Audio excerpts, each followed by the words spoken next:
Make Tab Radio your station of choice. Each weekday morning from 5:30 with the Sports Daily. All right, Taylor, Cortland and Digby Beecham with you on the Sports Daily this morning, this Thursday morning. Flemington today, Oaks Day, of course. We'll hopefully bring you some form analysis somewhere of that after 8 o'clock. Doug, he's texting, first-time texter. A bit late to the program, Doug. Any idea when a Perth Cup futures market will be available? Brad McManus, I think we asked him that last week or the week before. We did. Nominations early December, I believe. So after that. The question that Doug is asking there is on the back, I dare say, of the fact that some news out of the East Coast that one smooth operator, the Moonee Valley Gold Cup winner and Melbourne Cup runner, is likely to be headed west to run in the Perth Cup. So it would be a very welcome addition to our famous 2,400 metre race. So purchased by Fitzsimmons. I still haven't found out who's training the horse as well. Well, that's the next question, isn't it? Who's the horse going to be in care of? Have they been here previously? Have they travelled horses? I dare say they have if they're getting a horse of this nature. But, yeah, one smooth operator likely to be running in the Group 2 Perth Cup. Out of quarantine today, the interview on East Coast Radio said, and then sort of goes to the paddock for 10 days, spells a little bit, then comes back for a Perth Cup over 2,400 metres. Question without notice. You know I love these. Yeah, this would be who's the favourite for the Perth Cup? No, question without notice. 8-year-old gelding. He's won a Moonee Valley Gold Cup. Yep. He's just running a Perth Cup. He's running a Melbourne Cup. We'll run in a Perth Cup. What would you pay for him? Oh, gee whiz. If he's got, has he got another year? Is he coming for a Perth Cup, which is $1 million? So what the winner get for? 580, 600, something like that? You wouldn't be paying that much for him, would you? At this stage of his career? That much, you wouldn't be. You'd be 500, I was thinking. 500,000 for him? Thinking, yeah. Well, he'll go to he can't run in the autumn in Sydney. I was going to say, he's going to the Sydney Cup here. No, he won't go there. He'd need to snorkel. He'd get bogged. Yeah. Good question. So I'm not sure. Well, I don't know. He's in the Australian Cup Horse 2000. Is that too sharp for him? Not too sure. Maybe the Australian way of training. Yeah, put a bit of speed back into his legs. I'm not saying he hasn't got it. He's a good tracker, isn't he? Like an Australian Cup might be perfect for him. You know, that Flemington and the like. Is the All-Star Mile still go? Yeah. Not sure. That'll probably be at Flemington as well this year, would it? This season? Well, this season, yeah. But yeah, I don't know. It's an interesting one. If you're if you're selling him, you obviously have got a good deal for the existing connections. It was the Moonee Valley Gold Cup was 25? 2,500. 25, I think. Well, that's what it normally is, isn't it? 25. 2,500 metres, the Moonee Valley Gold Cup on a good 3. That was a $760,000 race. So he won $460,000 for winning that race. He's won. What's he won? This is the thing. He won $460,000 there. His total prize money $1.5 million. So he's won 25%, more than 25% of his career earnings by winning the Moonee Valley Gold Cup. These European stayers not running for big money over there. How many starts has he had? He has had 47 starts, 6 wins, 17 placings. 7 starts. And Lindemann had 4 starts in the Sydney in the spring and he won almost $2 million. Yes, exactly. Yeah, exactly right. So, anyway, he'd be a headline act over here. Yep, absolutely. All right, we'll catch up very, very shortly with Nic Ashman and Jules Valance to take a look to Saturday racing. And Mark from Vic Park, I don't know a lot about Test cricket, but he's given his starting batting lineup anyway. Weatherall opens, Marnus at 3, Smith, Head and Webster. So no Green. Cam Green misses out. Well, Cam Green will play in the first test. So the Australian selectors are wedded to him if he's fit. It's not WA. I would think. But it's I think if Cameron Green gets through, well, he's going to bowl next week, but if he emerges unscathed, he'll play in the first test. No name on this text message, but do you know if England are playing warm-up matches before the Ashes? Not sure. Whether they play a game here against WA. You'd like to think that they have... Field out near Guildford, isn't there a game on there? Is that not England? Like out... Lilac Hill. Yeah. Did I hear that? Or did I just make that up? You might be right. Don't know. Certainly in years gone by they have, but that's a long time ago now. But you'd think that they'd have some sort of a hit out here, with the red ball, because they've played a lot of white ball cricket of late and have made their way here. What are we now? 21. So it's a fortnight tomorrow. No, yeah, fortnight tomorrow. First test, West Test. Yep. 2021. Yep. Oh, yeah. Yeah, cannot wait. Bring it on. Can't wait for that. It's going to be... Early next week, okay, the Sheffield Shield kicks off on Monday. So yep. There'd be a second WA side that they could play, or something. A game somewhere they could play against someone, some Premier League cricket or something like that. All right, switching our attention back to racing, Rose Hill on Saturday. The 5 Diamonds, and we're at halfway point of the week. Of course, Panova kicked off the week very nicely, and I'm sure this man was pretty happy with that result. Nic Ashman joins us from thebeatenfavourite.com.au. Nick, a very good morning to you.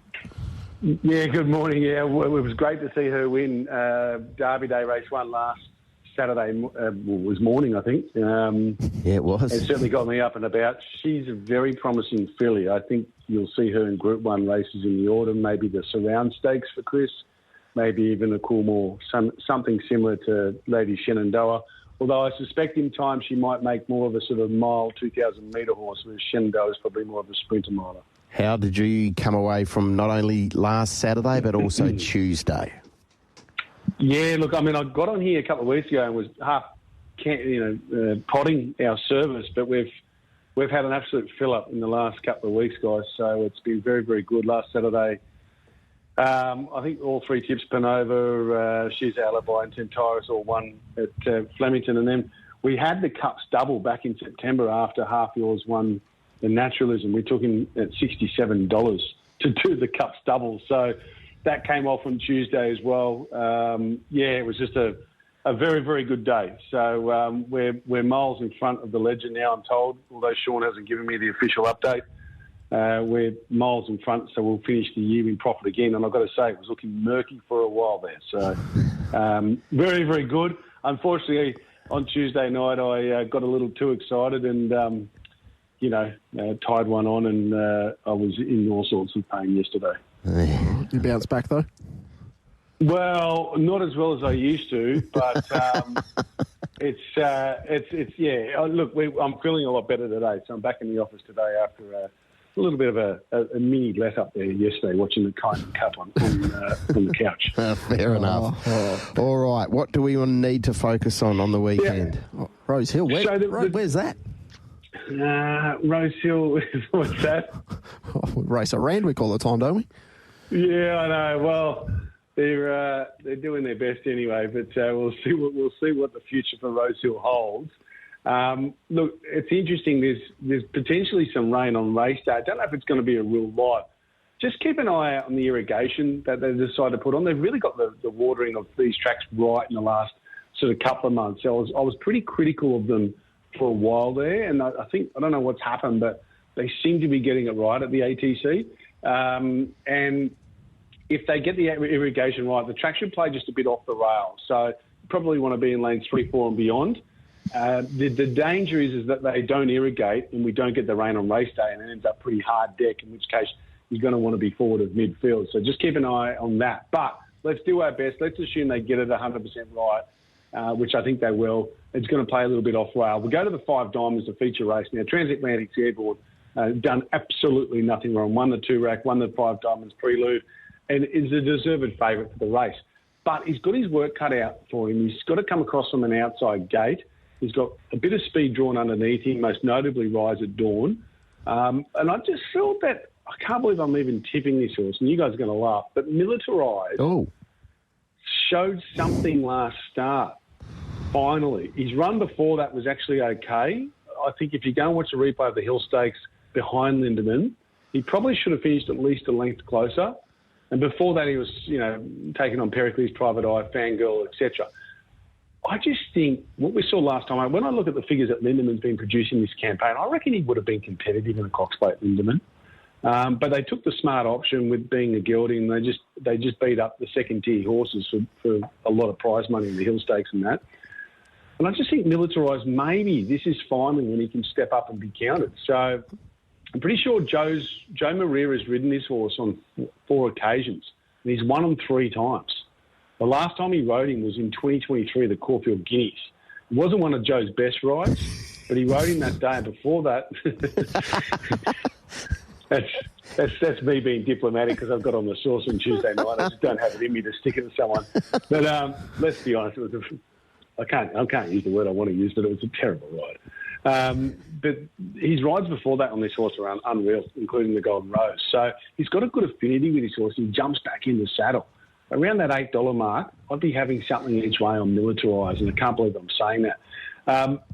Then on to race 9, and this is a horse who's unbeaten, a filly down the bottom called Taxation for Joe Pride. He's doing a good job with these Godolphin horses, Joe. He's really sort of taking his opportunities. He got Attica, the first colt ever for Joe Pride to win a Group 1. Can you believe it? I mean, he's an outstanding trainer. He's never had a Group 1 winning colt in his stable.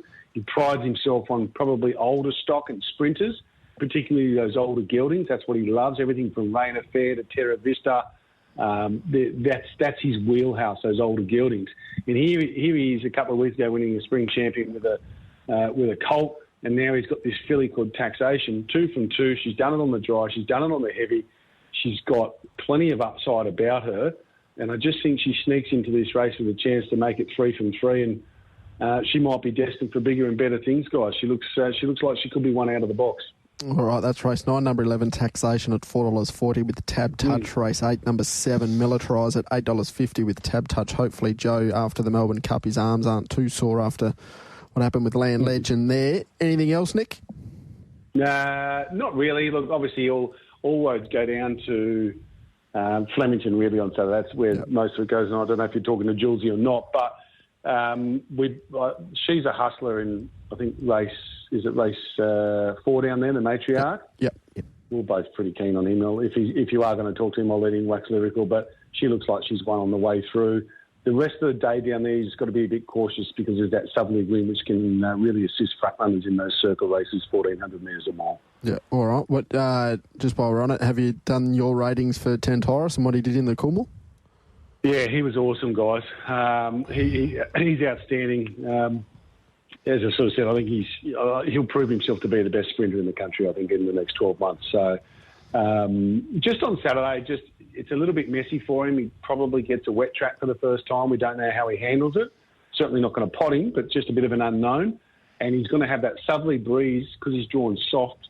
Usually when the southerly breeze is pretty strong, you want those mid to wide draws because it blows across the track from left to right, and it just blows into the side of horses down towards the inside. That's where he's going to be. So I was just talking to Jules before, I'm going to probably back him, but I'm going to wait because I reckon if the pros sort of see what's going on with that wind and they do all their algorithms, they'll spit him out as probably $3.50, $3.70 chance we might get on him, and he could just be a good thing in the race. I think he's that good. All right, fingers crossed we're following Tentoris and the rain keeps him at the races. Thanks, Nick. We'll chat very shortly.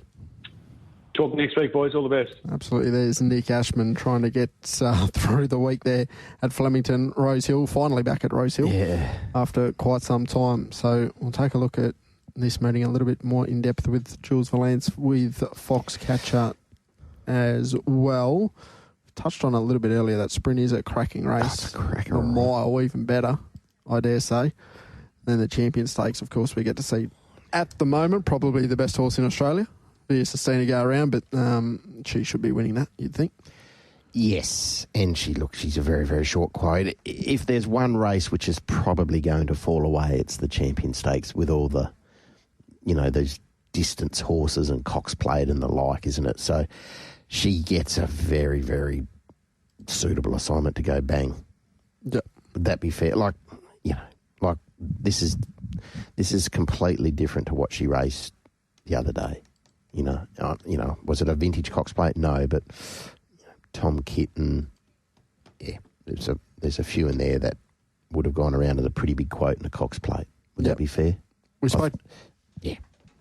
That's why she's odds on. Absolutely. We spoke to Glenn Ingram yesterday, got his tips for Flemington today. His best was race 5, number 10 in Zudo, was around the $4.60 mark yesterday. And in the Oaks, he liked one at value. Classic Gem does need a little bit of pressure on in the race over the 2,500 metres, but around that $23 mark, a little bit of value for Classic Gem. He had a roughie for us, but that scratch, so makes it difficult to win. You can head back to our X and Twitter page to catch up with his quaddie if you are looking to do so there at Flemington today. All right, Jules Valance from Foxcatcher joins us to take a look at this cracking Champions Day there at Flemington Saturday. Jules, a very good morning to you. G'day, guys. How are we? Very well, Jules. Great to have a chat to you. Oaks Day today. We might just touch on that in a second, but as TC mentioned, what a wonderful Saturday we have upcoming. Yeah, brilliant. They've really done well with this day, to be honest. They've sort of pushed it to get these three Group 1s all together on the same day, and it's, probably outside of the stakes. I mean, I think it lacks depth outside of, obviously, the champion mare, Via Sustina, but the sprint is outstanding, and I think the Champions Mile is just an absolute belter of a race. Can we start there then, the Champions Mile, please, Jules? Let's. It's fascinating, isn't it? I mean, I sort of thought she would struggle when I talk of Pride of Jenny when I say she. Coming back from Sydney, I just didn't know where she'd be. Well, she put that to bed in the Empire Rose, and I know a lot of people have been sort of critical of the other riders and, allowing her to do what she did. But when she gets into this type of zone, she's untouchable, and like I can be very open with everyone that I sort of gave tactics to the connections of Ideal Flyer, and we rode her we knew exactly that that's what Pride of Jenny was going to do in the Empire Road, and we tried to be aggressive and go with her as much as we could, but we couldn't. And she ended up running last, Ideal Flyer, and she, still was 7 or 8 lengths off, but we tried to be the one that was going to be right on her backside, and we just couldn't go there. Now, whether the horse, had enough or not, but when she gets into this zone, there's a southerly wind on Saturday as well. This is exactly what happened 2 years ago when she did the double. On that occasion, it just sets up so well for her that it could be deja vu all over again, Yogi Berra style. All right, so are we backing Pride of Jenny then? Well, you have to make the decision whether you think it's boom or bust with her. I mean, the conditions are just ideal for her to be able to do what she wants, and it's just whether you think a horse can get within 3 or 4 lengths of her. Who's going to be that horse? Is it going to be Mr. Brightside from that Cape, or is it going to be a Lake Forest maybe who they ride a little bit more aggressive? I can't see anything else. I mean, Treasure the Moment, might just want to probably just take it easy, I would have thought. She's had an arduous campaign. I don't think they really want to bust her. I know this is their last run, so they're happy to probably, put it all out on the table. But I think if you're having a bet, for me, it'd have to be with Pride of Jenny. I'm not super confident on it, but it just sets up so well, especially with this southerly wind. Okay, so that's Pride of Jenny in the mile. What about this Champions Sprint? We get to see the colt at this stage, Tyrus, go around off the back of what was a devastating win in the Coolmore Stud Stakes. Beautifully put. It was devastating, wasn't it? And it was just third up, peak, massive, 7 days, love it. Soft track, we don't know. I mean, not to saying that he can't get through it, not saying he will get through it, and that's if all the rain does end up developing as they sort of expect. He's the one to beat. I want to be with him. I've marked him $2.25, so I'm happy to take the price that is on offer right now. I think the track becomes a little bit soft. I think Jolly Star, we know that he doesn't really like it. Giga Kick was really good at Caulfield first up, outstanding, but he's got to repeat that. Yeah, I just want to be with the 3-year-old here. Not many 3-year-olds have done the quick 7-day backup. Bellatrix Star did it last year. She ran second in the Coolmore and then failed in the Spring Champion. And then a horse probably 4 or 5 years ago called Ranch Hand ran 4th in the Coolmore Stud Stakes and then ran 5th on the Champion. But nothing's been as good as what Tyrus has done, and I want to be with this horse. All right, we spoke about him v Baywalk last week, and do we trust that rating that Baywalk ran in the Golden Rose? What makes you a little bit more confident that Tyrus can maintain this sort of level? 7-day backup, the key is just brilliant. They can just sort of just leave him, untouch him, and I expect he just stalks the speed and does it again. Different setup as well, from Rose Hill, 1,400 metres, Golden Rose to a Flemington Straight, 1,200 metres. Yep. So there was always some slight issues there, but you get the same scenario here against some older horses who might not be at the top of their game, and this horse did it 7 days ago. So trust the camp as well. They are just elite. I trust the bloke on top. I do trust the bloke on top, but he's not the bloke that has been going airborne, Mark Zara. But you don't lose too much with Craig Williams. They do it differently, but they're both outstanding jobs. That they are. Is there another race or two there on the card on Saturday that has you excited? Matriarch. I'm really keen on seeing She's a Hustler. This horse has only had 2 starts in this prep. It started first up 1,800 metres, rated through the roof with me at Flemington. Then went to Moonee Valley, and the race shape, it's that outside See What I See, which you'll see again on Saturday, makes it 6 kilograms worse. But the race shape was really ugly, and they went around it, and it just was an amazing effort to win that race. I thought She's a Hustler. And then you go back and watch the replay and go back and watch it 100 metres past the post and 50 metres past the post. And it's just still going as good as anything. I'm really excited for this horse in the future, especially next spring. I think it'll do some damage and some really good races. So She's a Hustler, best of the day by far for me. All right, beautiful. Turtle at 60 with Tab Touch. How about today? Have you played already? Sure have. Pretty keen in the first chorus. And I think people will say, disappointing last start. Yeah, probably agree with that. It was really well backed at Geelong on that day where they sort of held the races over the next day due to the terrible winds. But it was 29 days between runs, and I think it just needed that one, and it just couldn't reel in the lead. I've got that race going really well. They sent it straight to the jump outs after it. You watch the jump out, and it was a really aggressive jump out. They ran really good time in that. This horse has been, no doubt, set for this race. The match's a little bit tricky, but I think trust Jamie Mott. I want to be with first chorus in the first race.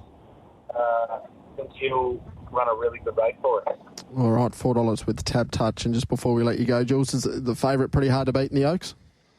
He is. Yeah, well, she is, sorry. Yeah, $1.80. I don't know if I want to take $1.80, but marked her $2 and, I sort of got a bit of a lick at her early in the spring when she knocked off Just a Journey. So to win the Oaks, I sort of got the double at around 200 to 1. So if she can win this, it's a good result for me. So I'll be cheering for her, but I wouldn't take the $1.80 for the punters out there right now.